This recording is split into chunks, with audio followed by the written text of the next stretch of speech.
Hello दोस्तों, आज मैं आप सभी को जो है क्लास 12 हिंदी पदखंड यानी कि हिंदी का जो दूसरा का भाग होता है पदखंड, उसका ऑब्जेक्टिव कराने वाली हूँ। तो आप लोग जो वीडियो के अंत तक बने रहिएगा, इससे आपको जो है बहुत हेल्प मिलने वाले है। यदि आप लोग जो है क्लास 12 की तैयारी कर रहे हैं तो इससे जो है आपको बहुत हेल्प होने वाले है। तो आप लोग जो है वीडियो के अंत तक बने रहिए। अब मैं वीडियो को स्टार्ट करती हूँ। तो आप जानते ही है कि पदखंड में जो है सबसे पहला चैप्टर कर्वक आता है। तो कर्वक का ऑब्जेक्टिव देखेंगे। तो देखिए, सबसे पहला ऑब्जेक्टिव ये रहा आपका कर्वक का। तो ध्यान से सुनिए और इसी तरीके से जो क्वेश्चन आपको एग्जाम में पूछा जाएगा, इसमें से जरूर आपको एग्जाम में रहेगा।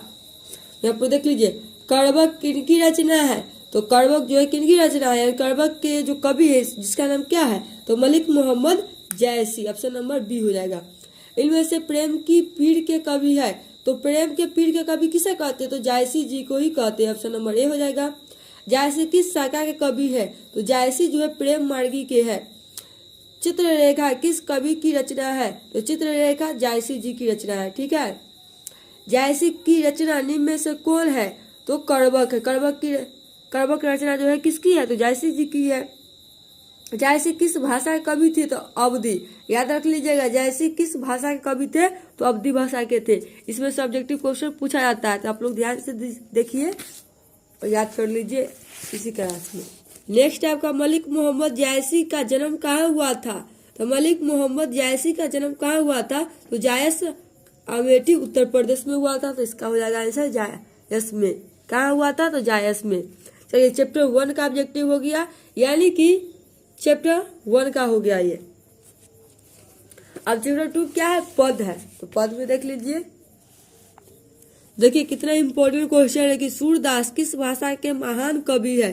देखिए 2021 में, 2018, 22, 25 में पूछा गया है। ये बहुत इंपॉर्टेंट क्वेश्चन है, तो ध्यान से देखिए। सूरदास किस भाषा के महान कवि थे, तो ये थे ब्रज भाषा के। ऑप्शन नंबर 20 का सही हो जाएगा। हिंदी साहित्य का सूर्य किसे कहा जाता है, तो सूरदास को। हिंदी साहित्य का सूर्य किसे कहा जाता है, सूरदास को। सूर सागर के कवि है सूरदास। जागिए ब्रजराज कुंवर कवल कुसुम फूले, यह पंक्ति किस शीर्षक कविता से है। तो आप जब पद सूरदास के पद पढ़े होंगे तो आपको पता होगा, उसमें जो है भोर होने की सूचना देते हुए कहते हैं। तो ये किस पंक्ति का हो जाएगा, सूरदास के पद। ऑप्शन नंबर ए हो जाएगा। निम्नलिखित में कौन कवि सगुन भक्ति धारा के कवि है। तो ये जो है सूरदास जो है किस कवि, कैसा कवि है, तो सगुन भक्ति धारा के कवि है। कौन, सूरदास। ऑप्शन नंबर सी हो जाएगा। कन्या का अर्थ क्या होता है, तो गोद होता है। ऑप्शन नंबर इसका डी हो जाएगा। तो ये चैप्टर 2 भी कंप्लीट हो गया। इतना ऑब्जेक्टिव जो है पूछा गया था एग्जाम में। तो ये एग्जाम के दृष्टि में क्या है, सब इम्पोर्टेंट है, इसमें से फिर पूछ लिया जाएगा। बड़वे रामायण किनकी रचना है, तो तुलसीदास की। तुलसीदास की पत्नी का क्या नाम था, रत्नावली। और तुलसीदास के दीक्षा गुरु थे नरहरिदास। और तुलसीदास किस काल के कवि है, तो तुलसीदास जो किस काल के कवि है, तो ये हो जाएगा आपका भक्ति काल। तुलसीदास के बचपन का क्या नाम था, तो राम बोला। गोस्वामी तुलसीदास हिंदी के कैसे महाकवि है, तो स्वच्छंद महाकवि। ऑप्शन नंबर बी हो जाएगा, स्वच्छंद महाकवि। गीतावली किनकी रचना है, तो तुलसीदास की। नाम ले बड़े उधर एक प्रभु दासी, दास कहाई, यह पंक्ति किस शीर्षक कविता से है, तो तुलसीदास के पद से है। हिंदी का साम्यवादी कवि किसे माना जाता है, तो तुलसीदास को। तुलसीदास का सर्वश्रेष्ठ महाकाव्य कौन है, तो रामचरितमानस। यानी कि तुलसीदास का जो सर्वश्रेष्ठ महाकाव्य कौन है, तो रामचरितमानस। ऑप्शन नंबर सी हो जाएगा। किस कवि का मूल नाम जो है राम बोला था, तो तुलसीदास का।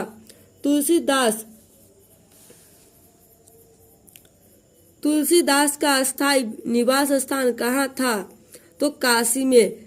हनुमान बाहुक नामक रचना कितने छंदों की है, तो 44। तुलसीदास की माता का नाम क्या था, तो हुलसी। तुलसीदास की माता का नाम हुलसी थी।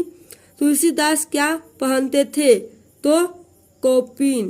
क्या पहनते थे, कौपीन। नेक्स्ट है भक्तमाल किनकी रचना है, तो नाभादास के। नाभादास का काव्य रचना क्षेत्र था, तो वृंदावन। नावादास के दीक्षा गुरु कौन थे? तो स्वामी अग्रदास। छपै के कवि है तो नावादास। नावादास किसके समकालीन थे? तो तुलसीदास के। नावादास किस प्रकार के भक्त कवि थे?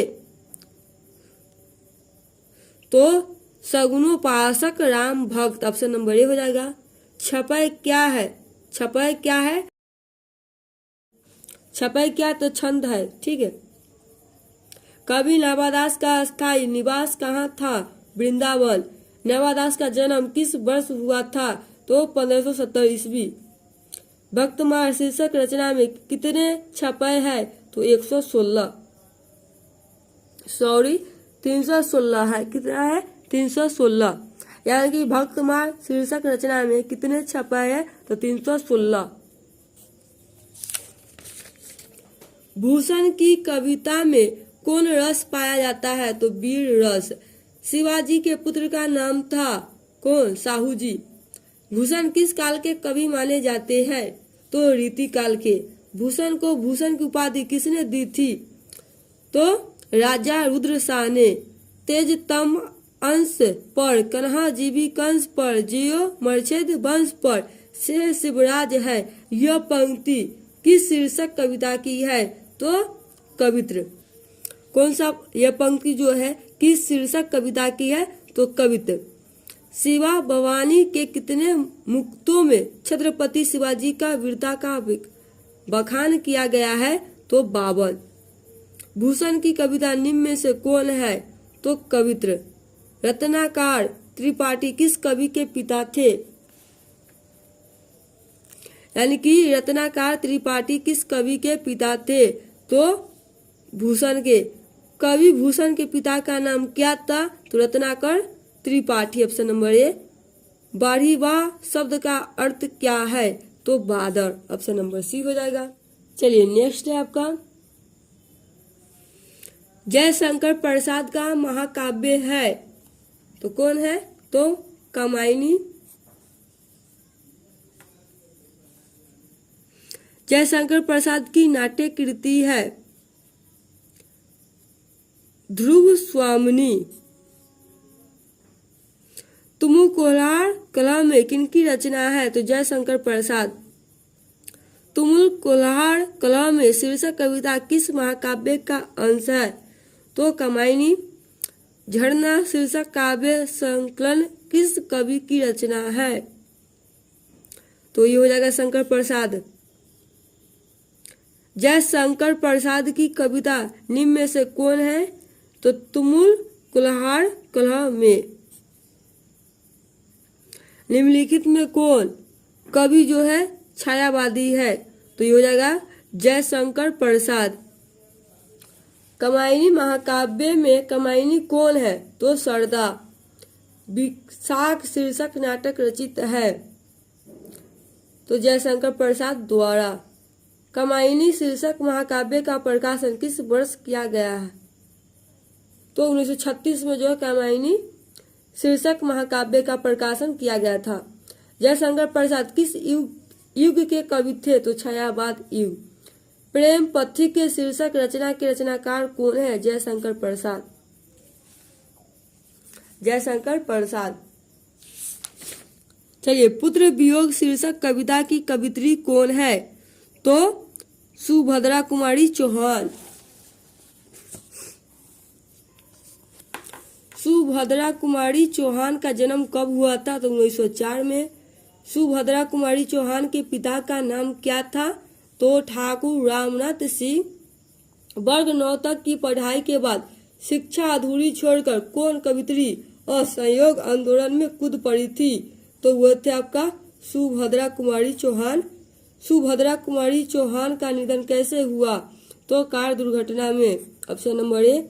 मेरा खोया हुआ खिलौना अब तक मेरे पास न आया, यह पंक्ति किस शीर्षक कविता से है? तो पुत्र वियोग।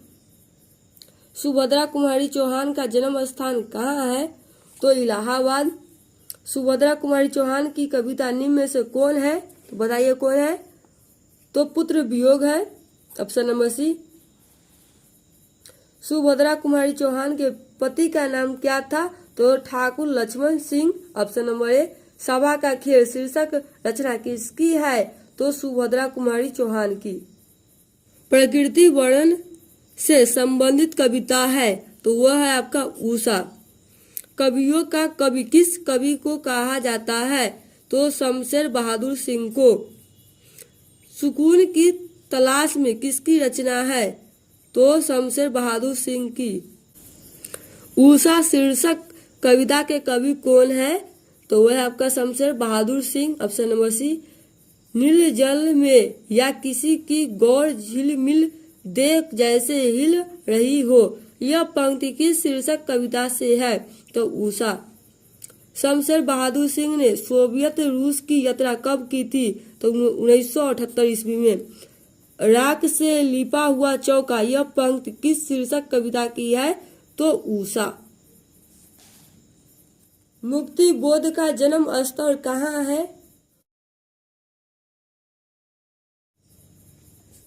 मुक्ति बोध का जन्म स्थल कहाँ है? तो वाराणसी। जन जन का चेहरा एक शीर्षक कविता के कवि है तो Gajanan Madhav Muktibodh option number B. Muktibodh का जन्म स्थल है तो छत्तीसगढ़। गजानन माधव मुक्तिबोध अपने रचनात्मक जीवन में किन दो प्रधान वैश्विक विचारधाराओं के संसर्ग में आए हैं? तो अस्तित्ववाद एवं मार्क्सवाद ऑप्शन नंबर ए। नील नदी अमेजन मिसौरी में वेदना से गाती हुई बहती बहाती हुई जिंदगी की धारा एक, यह पंक्ति की शीर्षक कविता से है?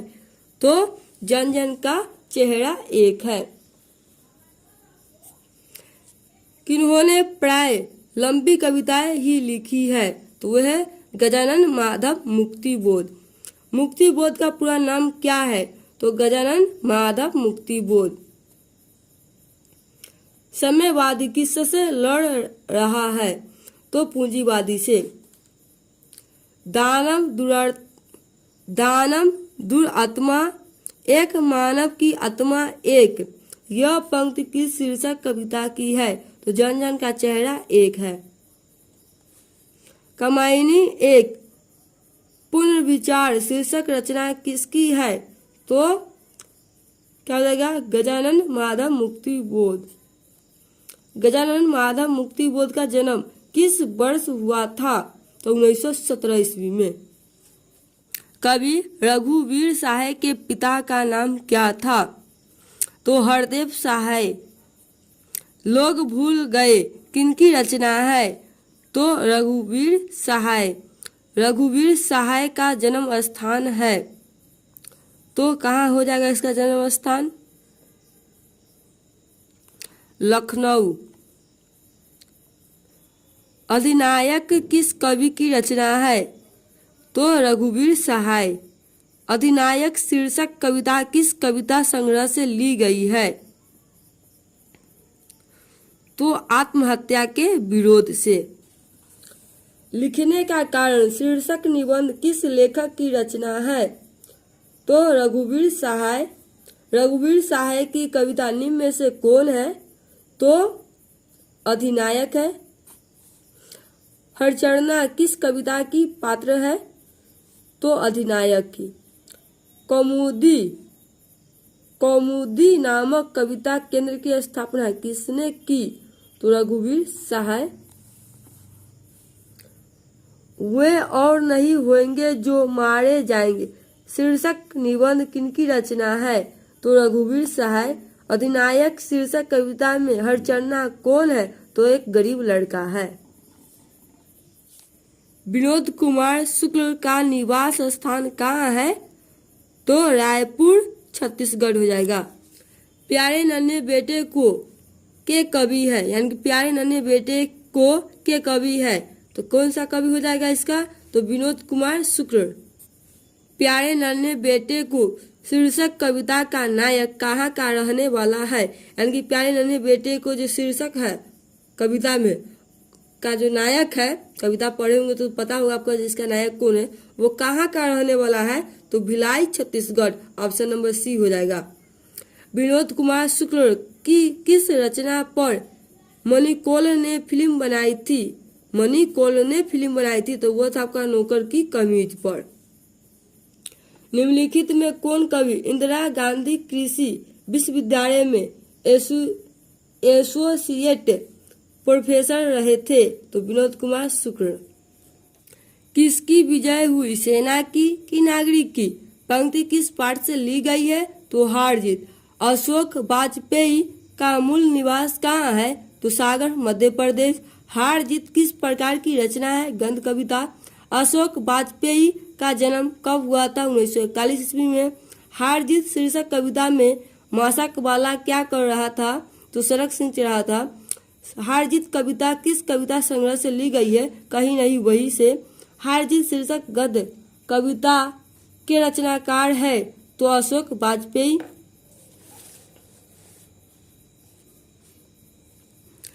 इबारत से गिरी मात्राएं शीर्षक कविता संग्रह किनकी रचना है? तो अशोक वाजपेयी।